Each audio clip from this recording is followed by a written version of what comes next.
Liberty Nation with Tim Donner. Say what? Say what? Say what? One more time. We commence the proceedings with our signature segment, Say What, where we roll out a virtual assembly line of wacky, astonishing, damnable, and ultimately revealing things uttered by politicians and the chattering class. What if they gave a Senate impeachment party and no one came? Well, crafty old Mitch McConnell made sure that's pretty much what would happen in a trial which everybody already knows will exonerate Trump, holding Republicans together to resist the Democrats' clarion call for more witnesses and more evidence. Never mind that no crime was even alleged in the two flimsy articles of impeachment sent up by the House.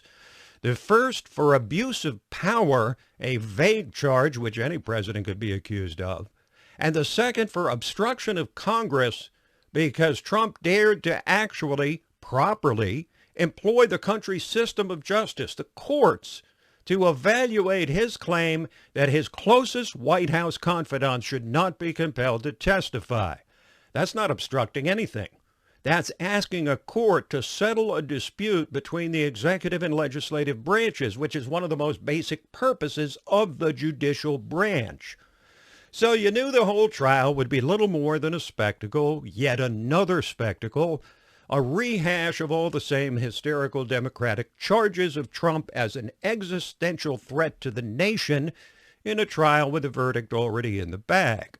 So what we got was the upper chamber's version of impeachment theater, or perhaps playground theater, perfectly embodied by this exchange between House Manager, Judiciary Committee Chair Jerry Nadler, Trump's lawyer, Pat Cipollone, and then a warning from the presiding Chief Justice John Roberts to play nice in the sandbox. They lie, and lie, and lie, and lie. And the president sometimes relies on a theory of absolute immunity that says that he can order anybody in the executive branch not to testify to the House or the Senate or to a court.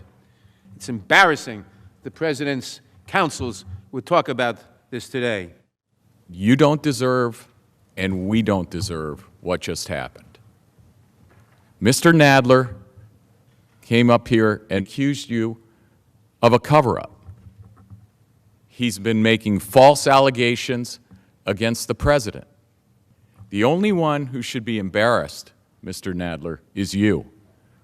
I think it is appropriate at this point for me to admonish both the House managers and the President's counsel in equal terms to remember that they are addressing the world's greatest deliberative body.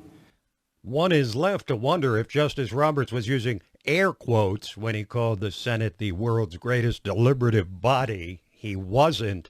But the president's attorney carried on by ridiculing the Democrat claims that the Senate trial is phony. They falsely accuse people of phony political investigations. Really? Since the House Democrats took over, that's all we've had from them. They started impeaching him the minute he was elected. They've weaponized the House of Representatives to investigate incessantly their political opponent. For 3 years they've been doing that. And they now face the virtual certainty of a stinging defeat in the Senate, where nary a crack has formed in Republicans' defense of the president. But Democrats carry on with their scandalous charges after using the terms obstruction, extortion, quid pro quo, and other horrible-sounding descriptions of Trump's behavior. Senate Minority Leader Chuck Schumer decided to settle this time for the C word, cover-up. Leader McConnell has just gone along with President Trump's desire to cover up this trial, hook, line, and sinker. His resolution creates a trial that is rushed, with as little evidence as possible, and done in the dark of night. If they were so confident of their case, if President Trump were, if McConnell were, then why wouldn't they want it in broad daylight? Why are they trying to do things at 2 in the morning? Because that's when nobody will be watching. Not that many are anyway. Because nobody cares, because everybody already knows the outcome. And McConnell will be damned if he's going to give the Democrats any more prime time to recycle and regurgitate the same lines of attack as they did in the House. But one of the rising stars in the GOP, Senator Josh Hawley of Missouri, telegraphed clearly that Senator Schumer should be careful what he hopes for. I really thought that they made a mistake, and it was an interesting choice in highlighting the role of Hunter Biden and Burisma. The House prosecutors spent a good amount of time this afternoon saying how there was absolutely no corruption involved between Hunter Biden and Burisma, that Joe Biden had no conflict of interest when he got the prosecutor with jurisdiction fired who was potentially looking into Hunter Biden and Burisma. So I think that it was a very strange choice on their part, but it really highlighted that so much of the House's case turns on Hunter Biden, Burisma, and saying that there was no corruption there. So here's my bottom line. If we call witnesses, I think we absolutely need to subpoena and ask for Joe Biden, Hunter Biden, the whistleblower, and maybe Adam Schiff. Translation, if you demand to hear from the president's closest advisors, then we'll certainly call up the guys who would scandalize your Democratic Party. But as this report from NBC News makes clear, the biggest task for senators forced to sit through 12 hours a day of endless, predictable partisan rhetoric is to simply stay awake. Shortly after 5:30 p.m., Senator James Risch, the Republican of Idaho, could be seen motionless, eyes closed, and head slumping against his right hand.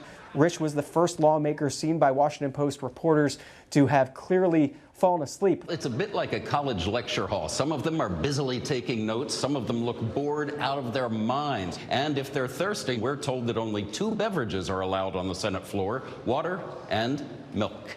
Wow, not even coffee. Talk about an endurance test. And it must be particularly galling for the 4 senators running for president who are forced off the campaign trail with the first contest in Iowa just days away.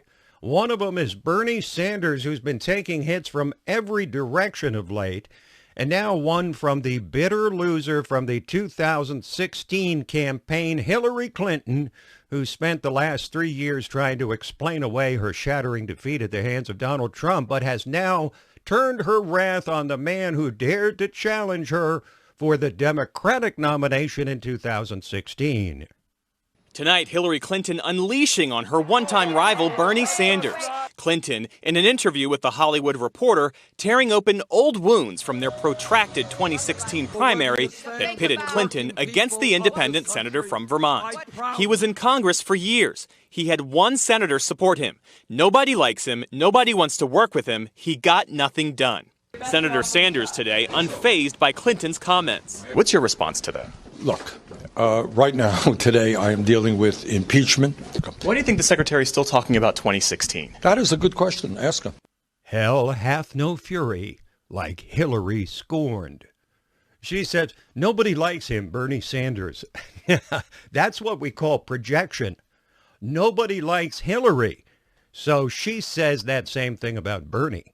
What a pathetic loser this woman has become. Her party has begged her to go away and stay away, but now she attacks one of her party's presidential frontrunners right before the first votes are cast.